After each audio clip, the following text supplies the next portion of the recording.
جب معاشرہ بے ضمیر لوگوں سے بھر جائے تو پھر اس معاشرے کی داستان کیا ہے؟ جی ہمارا آج کا یہی ٹاپک ہے۔ جو معاشرے بے حس اور بے ضمیر ہو جاتے ہیں وہاں آئے دن جو ہے رونگٹے کھڑے کرنے والی داستانیں سامنے آ جاتی ہیں۔ کبھی قتل و غارت نظر آتی ہے، کبھی معصوم بچوں کے ریپ نظر آتے ہیں، کبھی اندھا دھند ملاوٹ نظر آتی ہے، کبھی جو ہے مہنگائی کا ایک سمندر نظر آتا ہے۔ یہ کیا ہے کہ یہ معاشرے کی تمام وہ الارمنگ سچویشن ہے کہ معاشرے میں زندہ رہنے والے لوگوں کے ضمیر جو ہے وہ مر چکے ہیں۔ ضمیر جب ساتھ چھوڑ جاتے ہیں، یہ ضمیر ہی ہے جو اچھائی اور برائی کے درمیان ہمیشہ ایک دیوار بنا رہتا ہے، جو ہر اچھے کام پہ آپ کو راحت اور خوشی محسوس ہوتی ہے، ہر غلط اور گناہ کے کام پہ آپ کو دکھ اور ندامت محسوس ہوتی ہے۔ یہ آپ کے اندر ضمیر ہی ہے جو آپ کو بار بار الارمنگ جو ہے وہ ٹیون دے رہا ہے۔ جب ضمیر مردہ ہو جاتے ہیں تو پھر ان معاشروں کے اندر جو ہے پھر وہاں پہ آپ دیکھتے ہیں کس قدر کی قتل و غارت ہوتی ہے، چھینا چھپٹی ہے، چوری ڈکیتی ظلم کون سا نہیں ہے جو وہاں پہ نہیں ہو رہا، ملاوٹ ہے وہ بڑے ڈنکے کی چوٹ پہ ہو رہی ہوگی، مہنگائی جو ہے وہ اپنے عروج پہ پہنچی ہوگی، لا قانونیت اور بے روزگاری ہوگی، پھر معاشرہ جو ہے وہ مسائل دار مسائل کا شکار ہوتا جائے گا۔ یہ وہ چیز ہے کہ جس سے ہم نے بچنا ہے۔ ضمیر جب بھی زندہ ہوتے ہیں معاشرے کی اکثریت کا، میں کہہ رہا ہوں کہ سوسائٹی جتنی بھی ہے کسی بھی معاشرے کی، جب ضمیر زندہ رہتے ہیں تو پھر سب سے پہلی بات ہے وہاں پہ ناانصافی جنم نہیں لیتی۔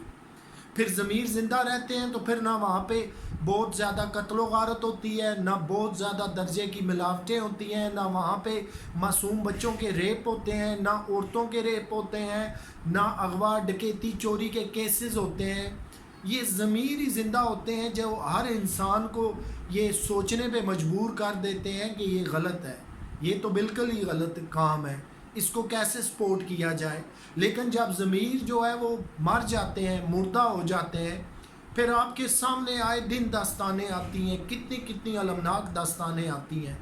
پھر کیا ہوتا ہے کہ ہر بندہ دیکھ کے پاس سے گزر جاتا ہے، وہ برائی کو برائی بھی نہیں کہتا، کیونکہ اسے پتہ ہے میں ٹھیک ہوں، میں محفوظ ہوں، مجھے کسی سے کیا لینا دینا، میرا گھر ٹھیک ہے، میرے بچے محفوظ ہیں۔ آپ دیکھیں کہ ننھے منھے بچے معصوم جو ہیں وہ مرڈر ہو رہے ہیں، ان کے ریپ ہو رہے ہیں، ویسے جو ہیں وہ ریپ کے کیسز کہاں پہ پہنچ رہے ہیں، معاشرے کے اندر افراتفری ہے، انتشار ہے، بے چینی ہے۔ یہ ساری جتنی الارمنگ سچویشن ابھر رہی ہوتی ہیں معاشرے کے اندر، یہ اگر وہاں کے رہنے والے لوگوں کا ضمیر نہیں جھنجھوڑ رہی یا وہ نہیں جاگ رہے تو پھر بڑی آسانی کے ساتھ یہ اندازہ لگا لیجئے کہ اس معاشرے کے ضمیر جو ہیں وہ مردہ ہو چکے ہیں۔ پھر وہاں ملاوٹ کو بھی کوئی برائی نہیں سمجھا جاتا، وہاں جو ہے وہ ذخیرہ اندوزی چور بازاری کو بھی کوئی جو ہے وہ جرم نہیں سمجھا جاتا، قتل و غارت کو بھی کوئی اتنی بڑی بات نہیں سمجھا جاتا۔ یہ ضمیر ہے جن قوموں کے اندر زندہ ہے، آپ ان کی ذرا تاریخ اٹھا کے دیکھ لیجئے، ان کی داستانیں پڑھ لیجئے، آپ ذرا ان کے ساتھ زیادتی کرنے کا تو صرف سوچئے۔ جن کے ضمیر زندہ ہیں پھر آپ کو ایسا جواب آئے گا کہ آپ کی توقع سے زیادہ ہوگا۔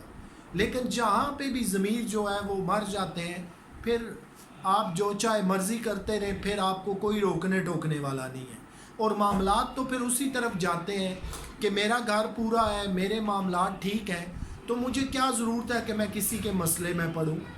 اوور اینڈ ابو جو ہے وہ سوسائٹی کو اپنے ضمیر کو زندہ رکھنا ہے، اس کے فیصلے دیکھنے ہیں، اس کے معاملات کو دیکھنا ہے تاکہ ہم بہت بڑے نقصانات سے جو ہے وہ بچ سکیں۔ تو مجھے امید ہے کہ آپ کو یہ ٹاپک پسند آئے گا۔ اپنا خیال رکھیے گا، آپ سے میری پھر ملاقات ہوگی۔